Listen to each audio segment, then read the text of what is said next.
Bueno, buenos días, ¿qué tal? Eh, un lunes más de charlas sobre museos y esta mañana pues es una mañana más que de gala, ya que la charla la conducirá el secretario de Cultura de Baja California, Pedro Ochoa Palacio, y la maestra Carmen Gaitán, directora del Museo Nacional de Arte. Y como todas las mañanas, qué bueno de los lunes que nos saludamos. ¿Qué tal, María Esther? Qué gusto. Y pues primero que todo un segundo de silencio por la partida del gran maestro zacatecano Felgueres, ¿verdad? Y pues saludo también a todos y todas y todes, Salvador, Federico y todos y todas y todes los que se conectan. Un gusto estar esta mañanita por acá. Entonces, en las charlas, esta ya es la cuarta charla del ciclo Museos, Diversidad, Igualdad e Inclusión. Y el día de hoy, Carmen Gaitán y Pedro Ochoa Palacio conversarán. Entonces, comento que, pues bueno, Carmen Gaitán es gestora cultural, tanto nacionales y extranjeras, ha trabajado en el sector público y privado, ha impulsado vínculos para la difusión de proyectos culturales. Cuenta con estudios de arte por la Sorbona, ha sido coordinadora de exposiciones en el Museo de Arte Moderno, directora de los Museos Nacional de San Carlos, Museo Diego Rivera y actualmente del Museo Nacional de Arte. También ha sido asesora del Fondo Cultural Económica y directora del Patrimonio Artístico de la Secretaría de Relaciones Exteriores. Y una de las cosas que en especial a mí me encanta del proceso profesional de Carmen es la condición de combinar tanto en San Carlos como en el actual museo que dirige, pues el arte mexicano y el arte europeo de siglos anteriores con la contemporaneidad, creando diálogos pues extraordinarios, como ha sido en el Patio de los Leones la pieza del artista francés que se tapa los ojos, ¿verdad? Ahorita la verán o la vieron a lo mejor en las stories. Y pues también me da muchísimo gusto presentar al secretario de Cultura Pedro Ochoa Palacio, que cuenta con estudios de Derecho por la Universidad Nacional Autónoma de México, así como diplomados por el Instituto Matías Romero de la Secretaría de Relaciones Exteriores y el Colegio de México. Se desempeñó como maestro de la Facultad de Derecho de la UNAM y en el CUT Universidad de Tijuana. También fue director de promoción cultural. Por la parte de su desempeño como funcionario público en la Secretaría de Relaciones Exteriores, fue agregado cultural del Consulado General de México en San Diego, California, por 12 años. También fue director del Centro Cultural Tijuana en 2 ocasiones y actualmente pues es el ideólogo de tenemos una Secretaría de Cultura en Baja California. Muchísimas gracias por estar acá y pues los presento y pues doy un momento al secretario Pedro Ochoa. Se está conectando Carmen y esperemos que en un instante se conecte.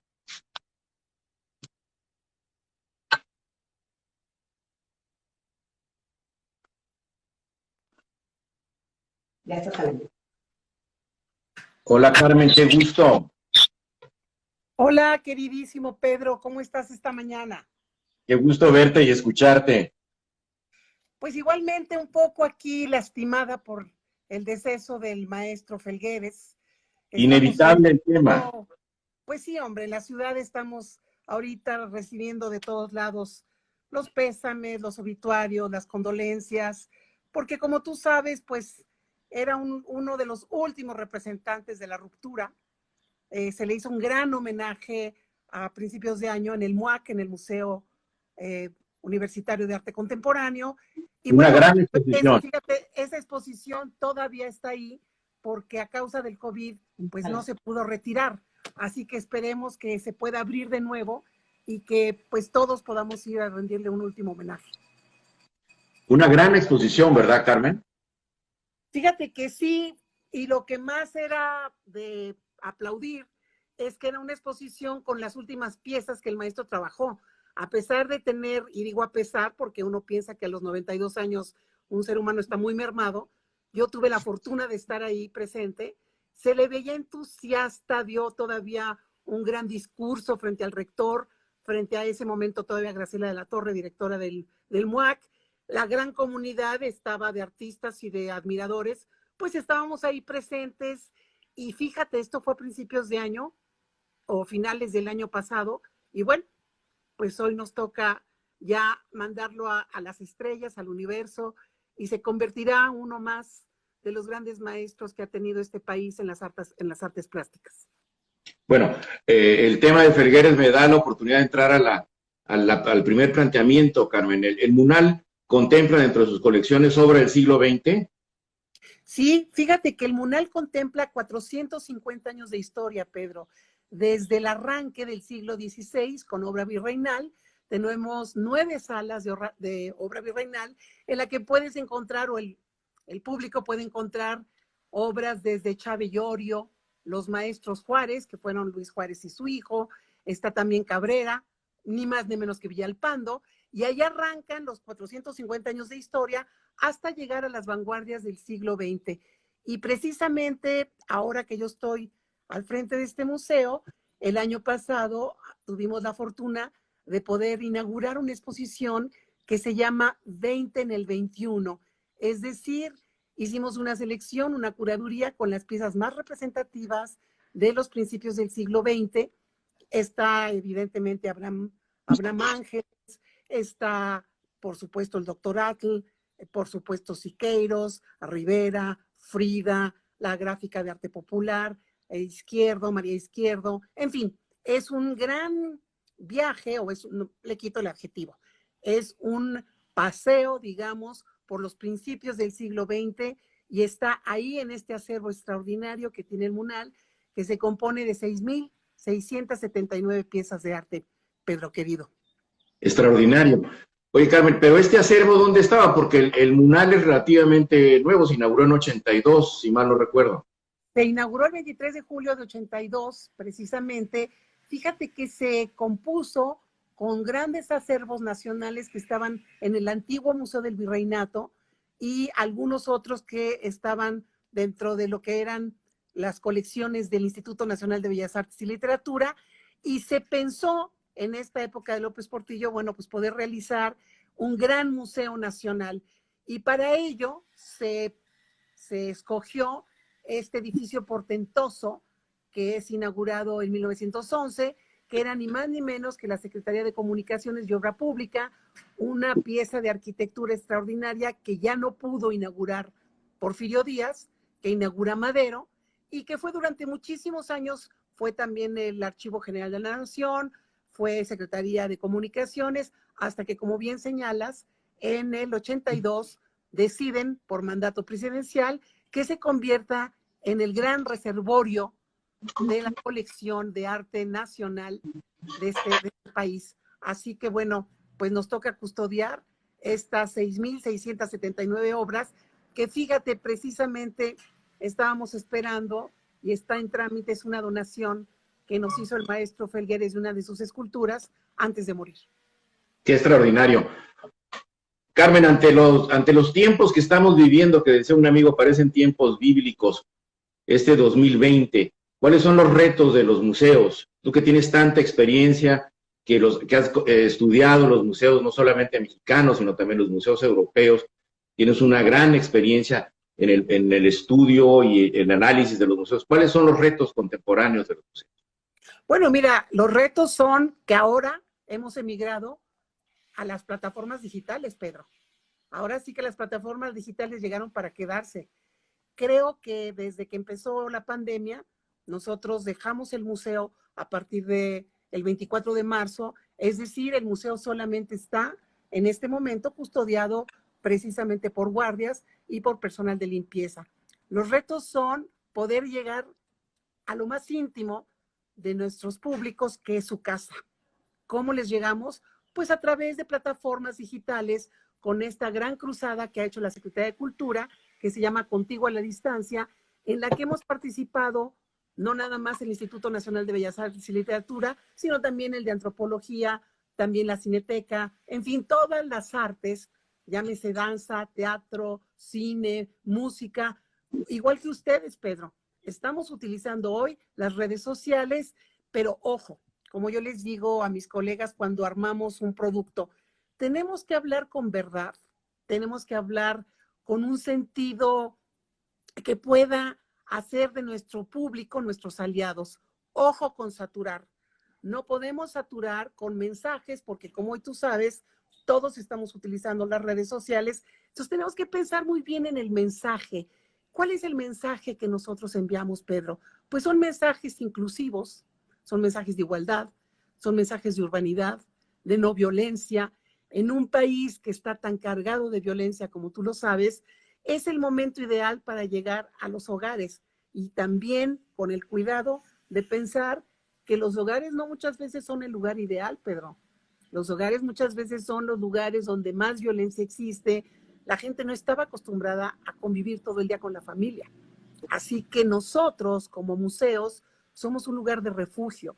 Somos un lugar en el que nos visita a través de las redes y que ya lo hará después públicamente, cuando los museos se abran con toda la pertinencia y las medidas de seguridad que dicta la Secretaría de Salud Pública y la Secretaría Federal, y la Secretaría de Cultura y el mismo INVAL.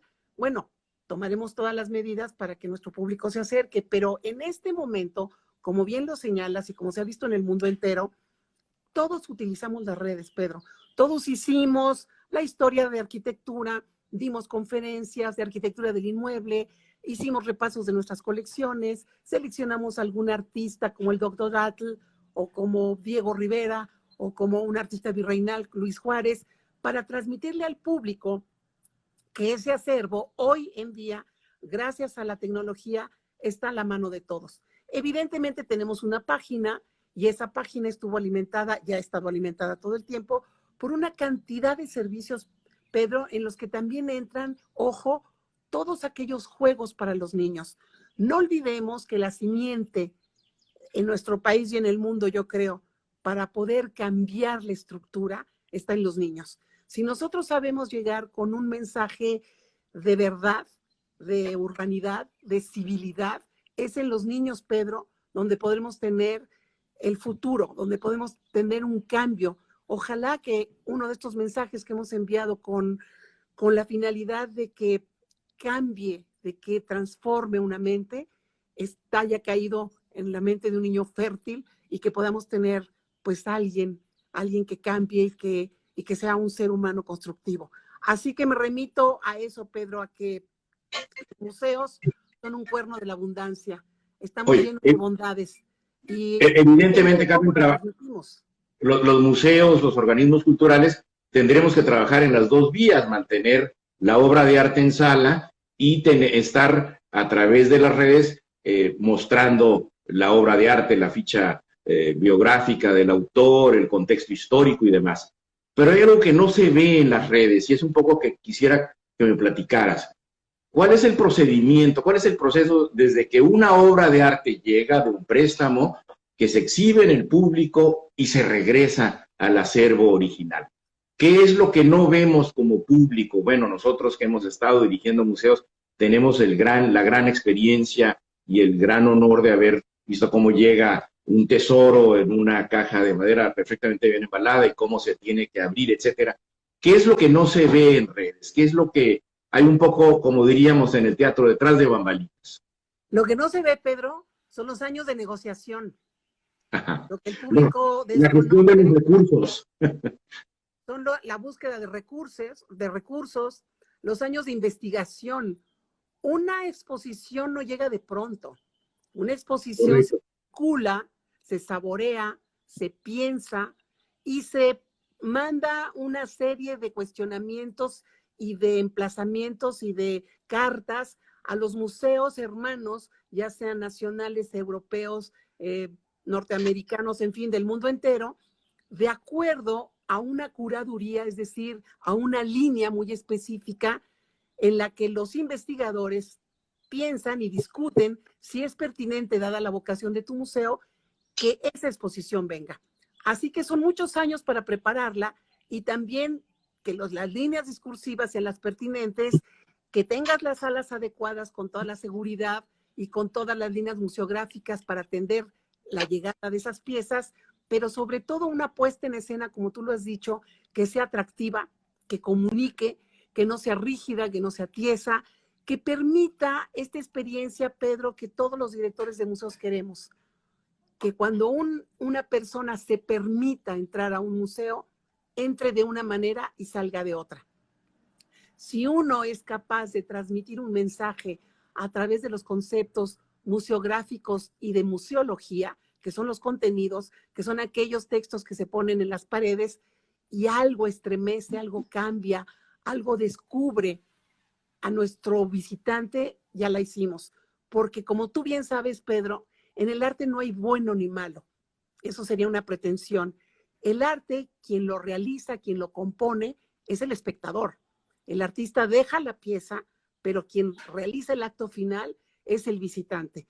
Así que todo aquello que se hace de seguros, de transporte, de comisarios que llegan del extranjero, de la pieza que entra al museo, pero que no se puede abrir la caja de inmediato porque debe de respirar. Una vez que se abre, pues hacer el levantamiento técnico, una ficha técnica, todas las hojas que se entregan tanto de un museo como del otro, se llenan las fichas técnicas para dar cuenta cabalmente del estado de la pieza.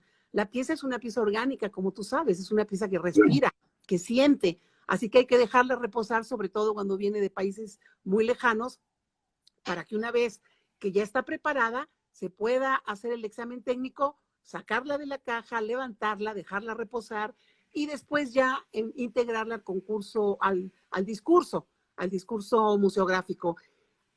Hacer una exposición es una aventura, Pedro, es una de las grandes y deleitables, te podría yo decir, tareas que tiene un director. Significa un reto, porque tienes que conseguir el dinero, porque tienes que convencer al otro museo de que cuentas con todas las cualidades y tecnicismos y seguridades para recibir su pieza, porque tienes que dar visitas guiadas, porque tienes que alentar a los servicios educativos para que esa exposición para los adultos pueda bajar al lenguaje y al mundo didáctico para que sea expresado hacia los niños. Así que una exposición te puede llevar 3 años y solamente estar 4 meses en el museo. Es muy efímero. Tú sabes, es muy efímero porque lo hemos hecho. En algún momento dado tuvimos la alegría de trabajar conjuntamente cuando tú eras el director del Secut. Acuérdate, cartas iban y venían y permisos y el comisario y los seguros y el dinero y ver si las podíamos enviar a otros espacios de la República Mexicana. En fin, pero la idea, Pedro, la idea es poder transmitir esta imagen estética con todo el cuidado, poder transmitirla con un mensaje verdadero que impacte, que guste o que no, porque somos como, pues somos figuras públicas, Pedro. Una exposición está abierta a la crítica también. Y a veces no te gusta la crítica, pero la tienes que aceptar. Solamente recibiendo la crítica, Pedro, es que crecemos. Así que estas exposiciones en las que intervienen muchísimas gentes. Intervienen curadores, museógrafos, guardia, seguridad, servicios educativos, conservadores, los subdirectores, la administración, secretarios, secretarias, en fin, es un ejército de personajes que integran pues los diferentes niveles de un museo y todos, absolutamente electricistas, plomeros, pintores. Las salas se tienen que arreglar para que recibir una gran exposición. Entonces, todos nos ponemos manos a la obra para recibir una exposición y créeme que el día de la inauguración, a pesar del cansancio, pues la gran alegría es pensar que ese esfuerzo de 1, 2, 3 años tiene tal vez la recepción que uno espera, como cuando trajimos el Rubens extraordinario de Madrid, o ahora que vino esta exposición de Plensa, esta gran escultura que es Plensa, que es un catalán famosísimo, cuya obra estuvo expuesta en el Rockefeller Center, fue la más fotografiada, y por ello decidimos traerla al patio del Munal. Así como traemos estas piezas, también generamos obras, no obras, generamos exposiciones que salen de nuestro acervo, Pedro, porque con esa gran colección que tiene el Munal, nos da muchísimo material para poder hacer exposiciones temáticas. Carmen, platícame, por favor, ¿qué muestra el Munal en este momento? Tanto las exposiciones permanentes como las temporales. ¿Qué tienen ahorita para el público? Fíjate que ahorita tenemos una que te voy a proponer.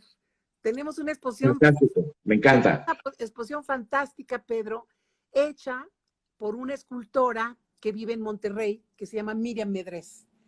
Miriam Medrés se da la tarea de hacer vestidos que ella misma cose con mensajes que también cose sobre las telas. Y estas piezas se convierten en esculturas y cada uno de los vestidos que hoy estamos mostrando en el Munal son 13 vestidos dedicados cada vestido a una poeta. Es decir, se encuentra el vestido con magnífica tela, con toda una serie de mensajes bordado en los materiales y al mismo tiempo tiene un MP3 para que el público escuche un poema escrito por una poeta. ¿Y qué hicimos en el Munal? Pues lo que hicimos fue poner estas 13 obras, esculturas en tela, a dialogar con piezas virreinales, Pedro.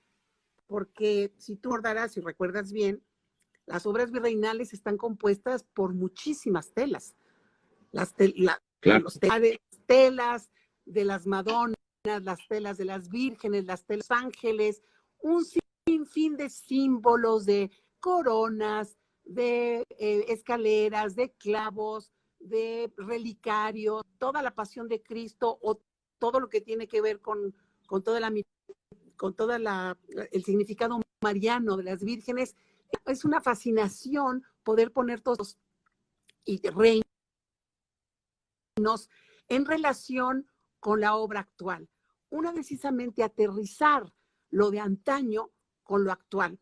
Por eso es que yo me dedico mucho a hacer estos diálogos del pasado con lo contemporáneo, porque creo que es la síntesis que nos permite... Es muy atractivo, lo hace muy atractivo eso. Pues además, Pedro, te permite entender quién eres. Todos estamos trabajando todo el tiempo con la memoria y con la identidad. ¿Quiénes somos y no somos a partir de los españoles y los nativos que se funden y que arman con ese arte que hoy en día vemos en las iglesias, el virreinato? Entonces, ¿por qué no hacer que el virreinato no sea este mensaje lejano de una iglesia, sino aterrizarlo a través de esculturas como las de Miriam Medrés y hacer el diálogo de las telas de Miriam Medrés con las telas del virreinato? Entonces, esta exposición que se llama Vístome de Palabras está actualmente en el Munal. Comenzó durante los primeros días de marzo, la tuvimos que cerrar, así que hoy se prolonga. Y luego otra exposición sensacional de un artista contemporáneo que se llama Gabriel de la Mora. Fíjate lo que te voy a contar. Esta exposición tiene que ver con los falsos, Pedro. Este artista lo que hace es que toma piezas que están replicadas en el mercado, que se venden como verdaderos, pero que en realidad son falsos. Entonces, él los compra y los repinta. Y entonces, ¿qué es lo que hicimos en el Munal? Pues poner las obras de Gabriel de la Mora, que ya están intervenidas, sobre un falso y ponerlas al lado de las pinturas originales. Así que el público puede tener este tránsito entre la obra original, entre un Frida Kahlo real, que tiene el Museo Nacional de Arte, y una pieza apócrifa que la gente muy audaz las llega a vender, Pedro, en el mercado, y hay gente, desgraciadamente, que cae en el garlito y que cree que tiene un Diego Rivera y es falsísimo.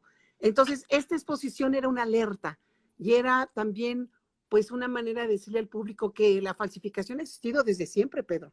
Las grandes obras maestras siempre han sido expuestas a veces como verdaderas, ¿no? Y entonces, bueno, pues esta exposición buscaba precisamente inquietar al público en este modelo de qué sucede con los falsos. Y bueno, está la colección siempre permanente del gran maestro José María Velasco. Es una de las salas más visitadas. ¿Cuántas piezas de Velasco tiene? Uy, nosotros tenemos como unas 60 piezas de Velasco. Tenemos las grandes maestras. Entonces, unas están en exhibición permanente, Pedro, otras están en los acervos. Y bueno, también está la gliptoteca, que para aquellos del público que nos visita no sabe qué es la gliptoteca. Bueno, pues es una sala dedicada a la escultura, porque también contamos, Pedro, con las grandes esculturas de la Academia del siglo XIX, los grandes maestros que hacían las reproducciones de las obras clásicas que se importaban de Europa y que eran traídas a la Academia de San Carlos para que los chicos estudiantes estudiaran en esos modelos. Bueno, pues muchas de esas esculturas se exhiben también en el MUNAL. Tenemos también, Pedro, para aquellos que no saben, un museo de sitio. Cuando yo entré, pregunté, ¿y este espacio qué era? Ah, pues era el Palacio de Comunicaciones y Obra Pública. Pero ¿y quién pintó el plafón? Ah, pues la familia Prillone. Ah, bueno, pues sí, pero ¿y quién fue el arquitecto? Ah, pues fulanito de tal. ¿Y dónde lo dicen? Ah, no, pues no lo decimos. No, pues abrimos un museo de sitio. Entonces, hoy el público entra a un museo de sitio que se encuentra adentro del museo y que te va llevando por toda la simbología que tiene este museo, este edificio, que tiene guirnaldas, es un espacio muy romántico. Tiene guirnaldas, tiene a estos leones, uno que duerme y otro que está despierto en bronce, que lo que te está diciendo es precisamente que el trabajo nunca cesa. Mientras uno duerme, el otro está despierto. Y estos dos leones en el patio, que así se llama, el patio de los leones, dan cuenta de ello. A la vez, bueno, como tú sabes, es un edificio muy estudiado por los arquitectos, así que en este sitio se hace una descripción muy detallada. Yo no sé si tú sabes que anteriormente fue el Hospital de Jesús y que ahí se veló ni más ni menos que el cuerpo de Maximiliano. Una vez muerto, una vez ya traído del Cerro de las Campanas, ahí, acuérdate que era tan alto que había que hacerle un ataúd especial.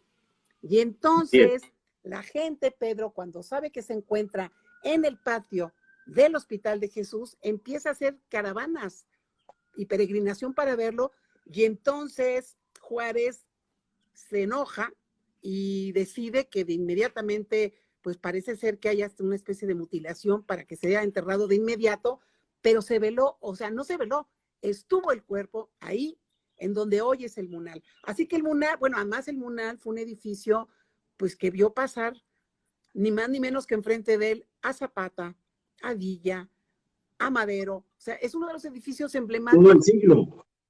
Pues sí, porque como sabes, Pedro, esta calle de Tacuba es una calle que viene desde la época prehispánica. Era una de las grandes arterias que desembocaba en el centro de Tenochtitlán. Así que pasear hoy por la calle de Tacuba implica pasar por el museo, por el MUNAL, pero también está el Palacio de Minería que está enfrente de nosotros, erigido por Tolsá, ni más ni menos. Frente a nosotros tenemos el Caballito de Tolsá. ¿Desde cuándo está el Caballito? ¿Ya quedó bien? El Caballito está espléndido y es magnífico porque fíjate que antes de entrar al MUNAL, pues la gente se toma muchas fotografías con el Caballito para entrar al MUNAL, y en la esquina está el Palacio de Correos, Correo Mayor, que es otro de los edificios emblemáticos junto con el Museo del Palacio de Bellas Artes. Así que, pues en MUNAL tenemos muchos atractivos, Pedro, y qué más que nos gustaría que nuestros queridos tijuanenses se dieran una vuelta, porque ese museo es de todos, Pedro. Como tú sabes, los servidores públicos no hacemos más que custodiar el acervo y la riqueza de nuestro país, pero está a la orden de todos porque es de todos los mexicanos, y esto no es demagogia. Como tú sabes, la cultura está en la Constitución y dice que la cultura, los mexicanos tenemos derecho a la cultura, así como a la salud y a la educación. Así que por ello mismo, pues nosotros invitamos siempre a que el público nos visite. Todos los bajacalifornianos. Carmen, hay una pregunta del público, dice, cuando se levante la cuarentena, ¿existirán cambios en el protocolo para visitar los museos y cuáles serán estos? Absolutamente. Absolutamente. Desde hoy estamos ya poniendo, por ejemplo, unas especies como pues digamos, no muros, pero sí unas cortinas de acrílico entre el visitante y aquel que va a comprar en la taquilla un boleto. Estarán las famosas charolas para que te limpies los zapatos antes de ingresar al museo. Estará evidentemente la solicitud de que lleves pues esta especie de, ya sea la máscara, esta especie de protección en plástico o el tapabocas, y por supuesto habrá gel, y todo el personal contará con gel, con guantes, con tapabocas, y no se podrá ingresar en grupos muy numerosos, Pedro. El MUNAL es uno de los museos que recibe a veces en fin de semana 2,000 personas. Sí. Entonces vamos a tener que hacer prácticas y sensibilización con nuestros guardias para aproximarse a los visitantes con mucho cuidado, con sumo cariño, y hacer comprender que hoy las reglas del juego van a ser otras. En el auditorio, si tenemos conferencias, películas, charlas, presentaciones de libros, tendrán que tener también todo un protocolo de dejar la sana distancia. En las salas no podrán entrar más de 40 personas con sana distancia. El Instituto Nacional de Bellas Artes y Literatura está siguiendo los protocolos que impone la Secretaría de Salud Federal y la Secretaría de Cultura. Este es un manual, Pedro, que en breve haremos llegar a todos, porque en él están específicamente señalados muy puntualmente todos los pasos a seguir. De igual manera se verá qué sucede en los talleres de plomería, de museografía, de carpintería, de pintura, qué sucede en las oficinas, porque yo te quiero decir que en el MUNAL somos aproximadamente unas 350 personas trabajando adentro del museo. Entonces, añádele a ello al público. Entonces, los protocolos van a tener que hacer señalamientos muy puntuales para evitar cualquier indicio de contagio. Evidentemente, no abriremos los museos hasta que el semáforo no esté en verde. También te quiero decir que a esto se añadirán estos termómetros que se están utilizando ya en algunos sitios, en los que se te mide a la entrada del espacio, se te mide la temperatura. Entonces, habrá estos medidores en las puertas tanto de la entrada por Tacuba como de Donceles para evitar, en la medida de lo posible, cualquier alteración de la salud, tanto de los de afuera, de aquellos que nos visiten, como de los que estamos adentro. Si este hubiera sido un año normal, Carmen, ¿cuáles eran tus planes? ¿Qué exposiciones ibas a inaugurar este año? Fíjate que tuve que cancelar una exposición. Bueno, no cancelar, la estamos tratando para el año que entra. La estamos posponiendo. Es una exposición, Pedro, que tiene que ver con 78 grabados y estampas del Victorian and Albert Museum de Inglaterra, de Londres, y piezas de Rembrandt, de Van Dyck.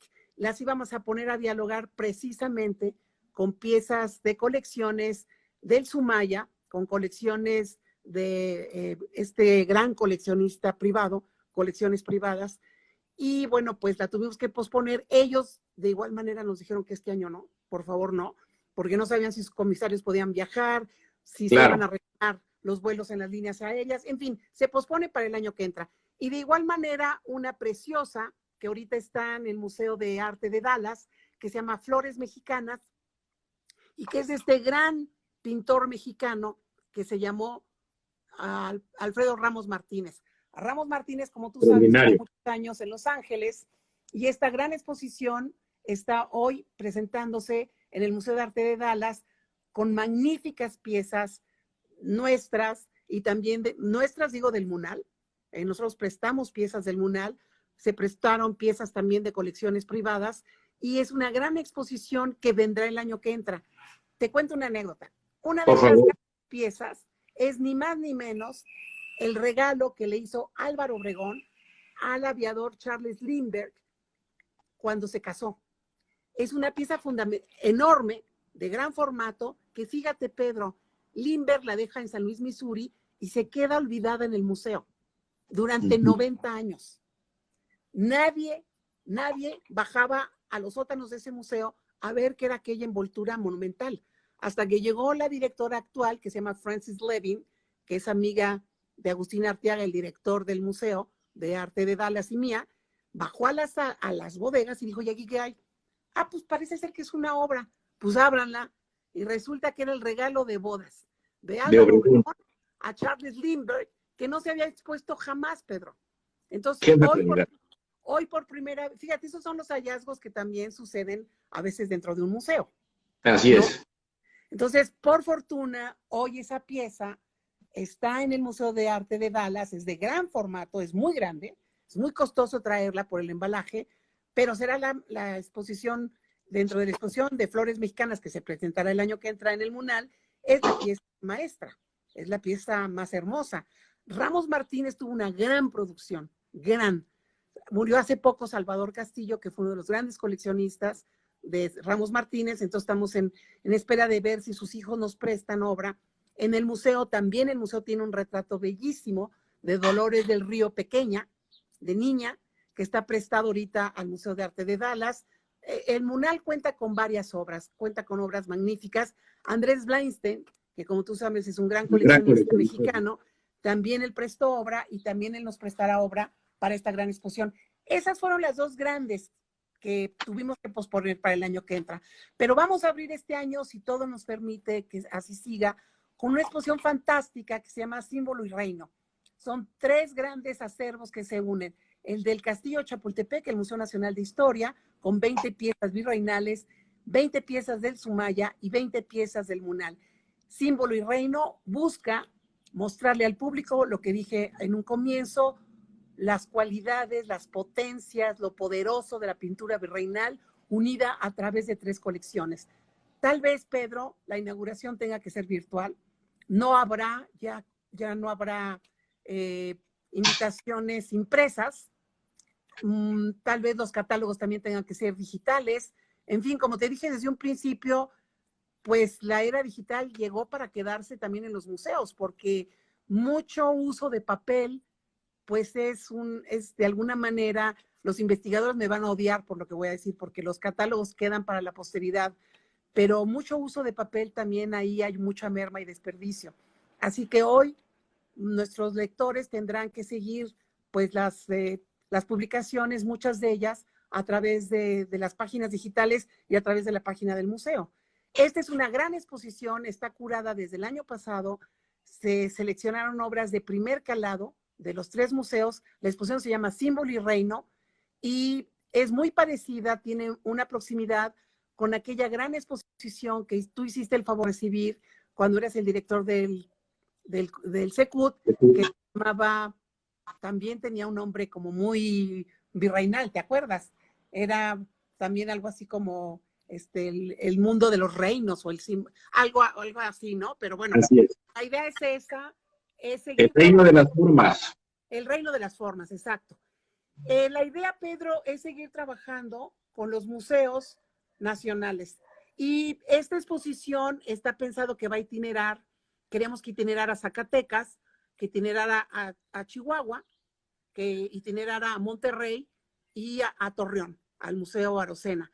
Así que la idea es que no quedarnos aislados.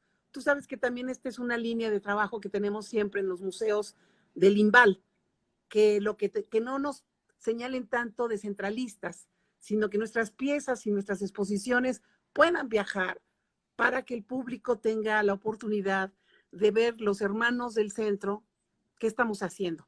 Porque sí, todos, absolutamente todos, Pedro, tenemos algo que decir. Y como yo he dicho, cuando las cosas se dicen con verdad, cuando las cosas se dicen con la idea de compartir, de llegar a la cabeza y al corazón, algo se queda. Así que estamos trabajando enormemente desde nuestras casas hoy. No llegaremos al museo, como te lo digo, yo creo que hasta mediados de agosto, finales de agosto. Algunos tal vez tengamos que seguir trabajando desde casa, pero la tarea no cesa, Pedro. Todos, claro. Es muy impresionante. ¿Sabes qué? Yo creo que te pasa igual a ti. Seguimos trabajando y estamos trabajando más ahora, porque te pueden entrar a tu casa a las 10 de la noche con un oficio, con un permiso, con una solicitud, porque bueno, como que en las redes sociales no hay tiempo, ¿verdad? Entonces nos llegan mensajes a todas horas, o sea que estamos trabajando todo el tiempo. Y las reuniones virtuales son muy demandantes, ¿no? Bueno, nosotros tenemos una reunión, fíjate que se ha formulado un grupo muy sensacional a partir de esta pandemia. Algo bueno ha tenido, yo creo que muchas cosas buenas. Una cosa es que, por ejemplo, la imaginación nadie nos la va a quitar, nadie nos la va a cortar. Así que todos seguiremos imaginando proyectos. Hemos creado la Red Nacional de Museos del INVAL. Somos 18 Excelente. museos, 18 directores de museos hermanados, estamos haciendo curadurías binarias, es decir, yo estoy haciendo una curaduría con el Museo de la Estampa, con el Museo del Palacio de Bellas Artes, con el Museo de Arte Moderno, con el Museo de San Carlos. Estamos haciendo puentes entre sus acervos y el acervo del MUNAL. Así que, y todo el tiempo estamos ideando proyectos conjuntos, proyectos educativos, proyectos pedagógicos, didácticos, igual que con la UNAM. Así que, como te comento, no cesamos, Pedro. El trabajo en un museo es apasionante porque no termina nunca. Siempre está uno imaginando una oferta que pueda ser atractiva para el público. Así es.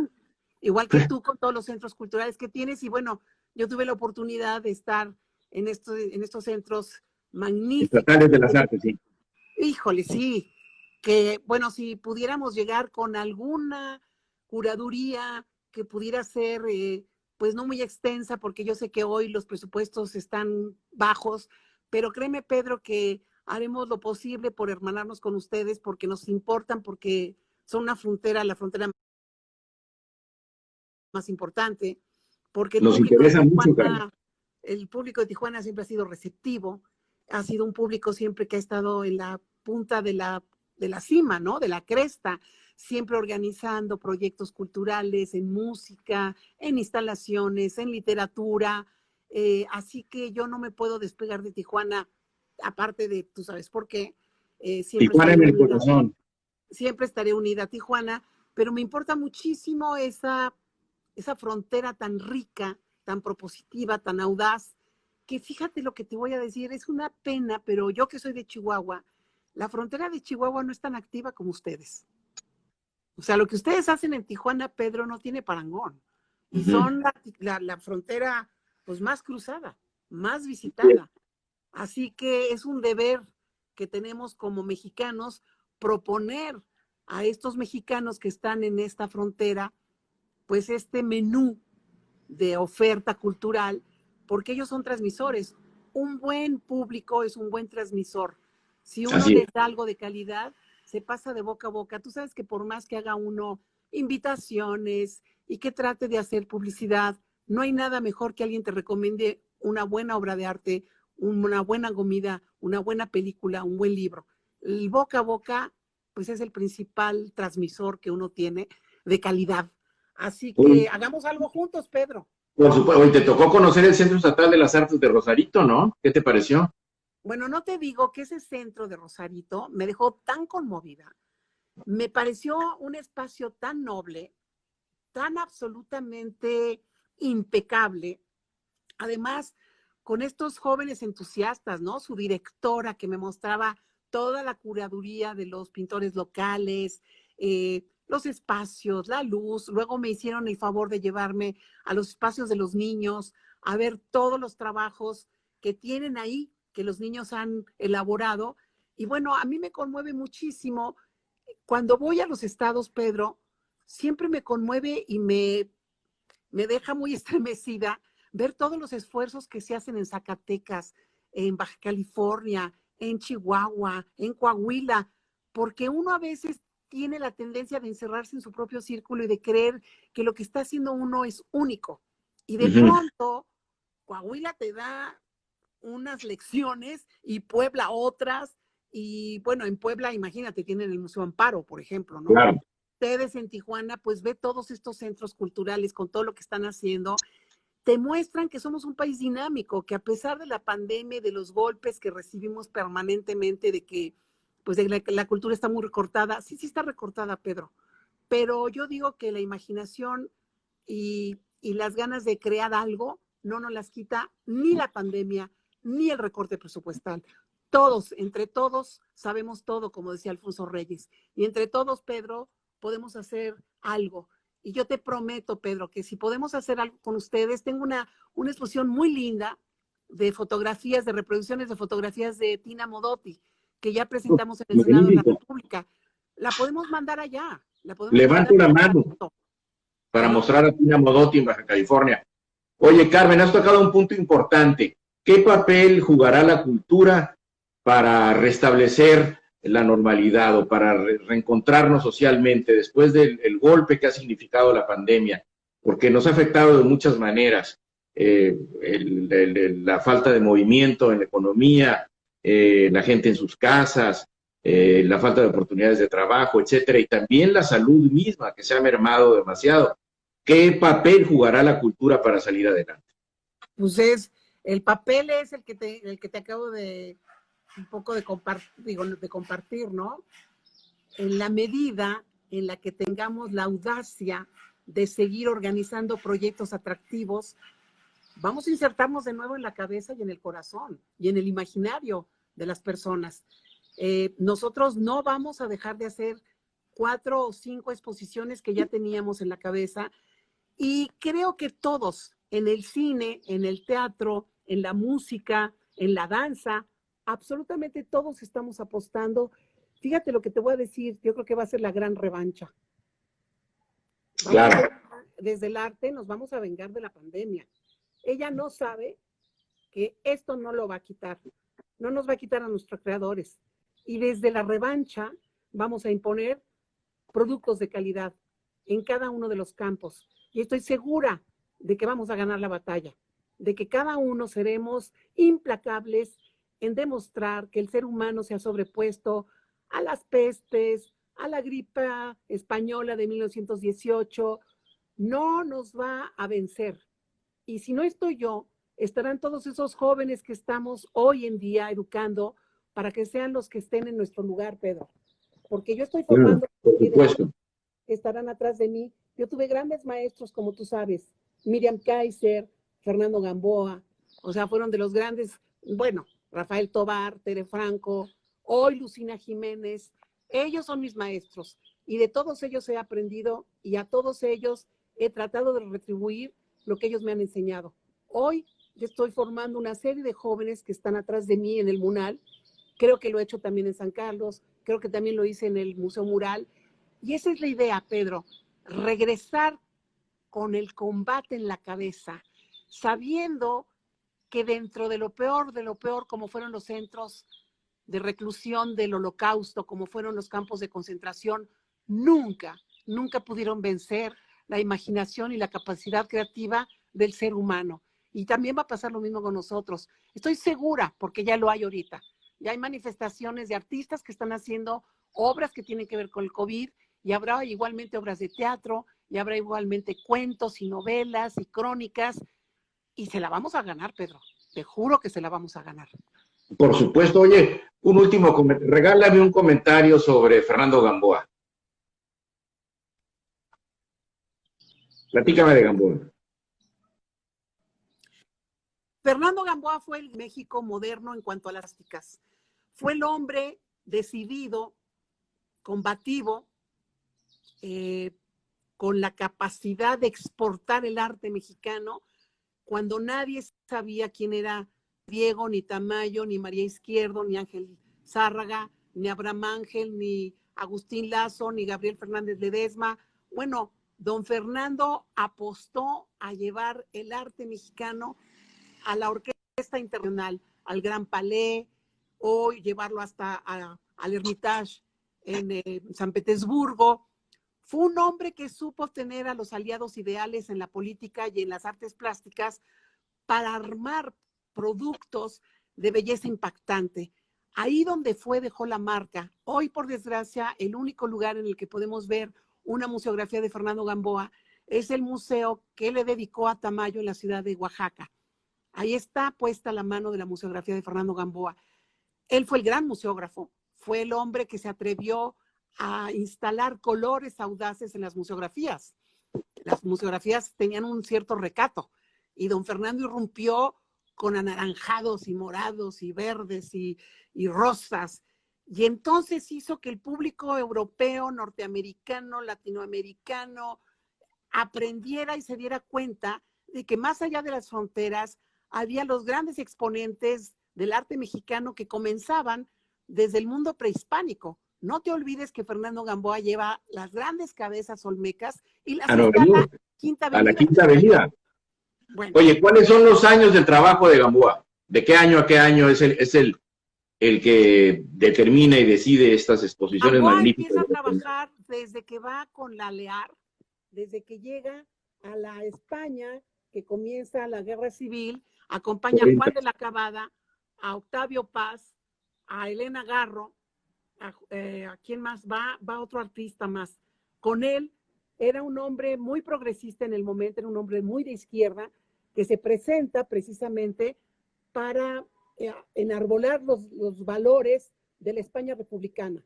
Fernando Gamboa fue un hombre que fue por Narciso Bassols, fue enviado también por Cárdenas y por Bassols a recuperar y a liberar a personas que estaban en campos de concentración en Francia, por ejemplo, y los trajo en estos grandes pues grupos de inmigrantes españoles que vinieron en las naves, en los barcos españoles, aquellos que llegaron a Veracruz. Fernando Gamboa fue uno de esos designados por el gobierno mexicano a traer a aquellos inmigrantes que hicieron después, como tú sabes, pues grandes hitos en este país, como es el Colegio de México.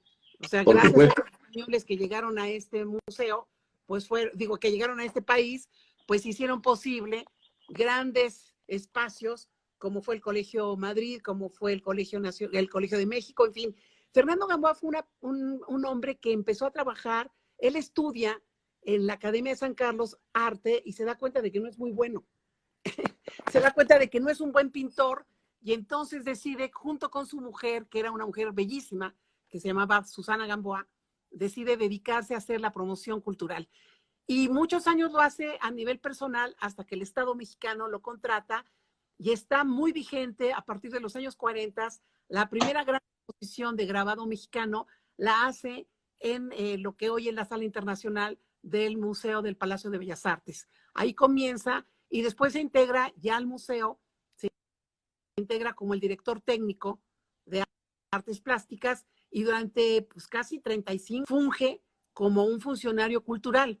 Después se va al Museo de Arte Moderno, donde hace las grandes exposiciones, que es cuando entro a trabajar con él, los caballos de San Marcos, el Hermitage, la gran exposición homenaje a Fernando de Cislo, al mismo Vicente Rojo, hasta que se cruza al Tamayo, donde desgraciadamente pelea con Tamayo, dura poco tiempo, después de ahí sale de la escena nacional y lo rescata después Banamex para ponerlo como director de Fomento Cultural Banamex. Yo trabajo en 2 ocasiones con él, en el Museo de Arte Moderno y después en Fomento Cultural Banamex. Trabajando, muere en un accidente, un camión se queda sin frenos, él iba a Pachuca y se estampa contra el coche de donde iba Fernando y muere instantáneamente. Entonces, fue un hombre que murió yo creo que de 80 años, murió en la batalla, trabajando, y fíjate lo que te voy a decir, la gran tristeza es que no dejó nada escrito, no hizo una escuela. Muchos de los que estamos vigentes, ya hay otros como Rosendo González o Jorge Guadarrama, que fueron de los grandes museógrafos que aprendieron con él, pero así como Mario Vázquez, que acaba de morir hace poco, pues son hombres que van dejando escuela. Mario Vázquez en antropología e historia, gran personaje. Fernando en las artes plásticas. Don Fernando es el responsable también del Museo de Arte Carrillo Gil. Él fue el que lo inauguró, al igual que el Salón de la Plástica Mexicana. Fue un hombre con muchos brazos, estuvo presente en muchos lados. Fue un hombre que dio oportunidad de que surgieran figuras como Juan Coronel, como Pedro Coronel, estuvo atrás de la obra de Felgueres, por supuesto, de Vicente Rojo. Fue un hombre que promovió muchísimo el arte mexicano. A Cuevas lo promovió mucho. Pues lo que le parecía malo también lo vetaba y lo vetaba sin piedad, ¿eh? Cuando decidió que un artista no era bueno, no le permitía pasar la línea. Así que habrá algunos que no lo quieran mucho. Pero bueno, yo me quedé con lo mejor de sus enseñanzas y creo que hoy mucho de lo que hago en los museos por los que he transitado es extender el conocimiento que don Fernando tuvo la paciencia de transmitirme cuando yo era una joven mujercita que estaba apasionada. Yo tuve 2 pasiones en mi vida, el arte y Federico Campbell. Y con eso terminamos, querida. Muchas gracias por recordar a Federico también. Estamos cumpliendo la hora de estar al aire la plataforma nos saltará de manera automática. Así que muchísimas gracias, Carmen, por haber compartido estas experiencias. Muchísimas gracias a ti, Nos Pedro. vemos en el Munal. No perdemos, ¿eh? Y traemos Hasta aquí una batalla. Abrazo. Gracias.